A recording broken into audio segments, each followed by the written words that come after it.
There's one question in every single sales call that's the difference between a yes or a no, or a yes and a maybe, or a yes but a not right now.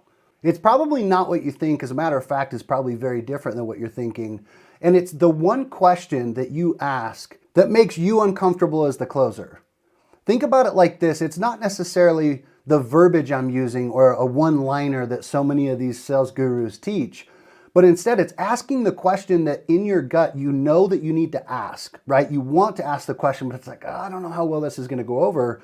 Those are the questions you should be asking. Let me give you an example. Let's say that we're selling on a real estate investing offer, right? We work with a lot of real estate clients. So let's use that as an example. So let's say that I'm on the phone with somebody and I'm going through discovery and they lightly told me about like, oh yeah, I had really tough times in the past. I lost a couple rental properties, or I went bankrupt, or had some foreclosures, whatever it is. A lot of closers are just gonna, oh, okay, and they're gonna skip past that. I want to go deeper into it. And even if they're like, look, it's just something I really don't talk about often, but it's like, hey, I don't mean to pry and certainly don't want to like pour salt in the wound. Notice how I'm softening it. I'm not sugarcoating it, but I'm softening it. But what happened there?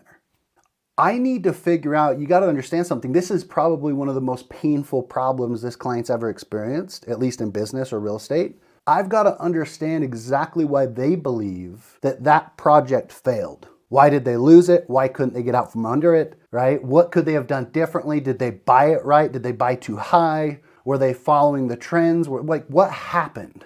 You've got to understand that in a lot of cases, the client doesn't know what they don't know. So if we're asking the uncomfortable questions to get them to tell us why it hurts, where it hurts, how it hurts, they're not necessarily saying, hey, give me the solution in this call right now. We're not coaching, right? They're simply saying, hey, here's my problem. And they're subconsciously saying, I want you to ask enough questions to help me figure out that, oh, wow, I thought it was this issue.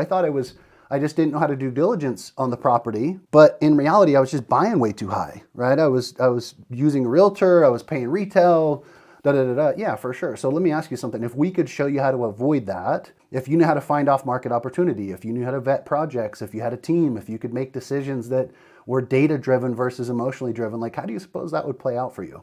So notice the difference. The uncomfortable question is always the question that's going to drive that home to your client that, hey, this guy or this gal knows exactly what they're talking about. They understand my problem, they understand the pain points, they understand what I've been through, and they know how to fix it.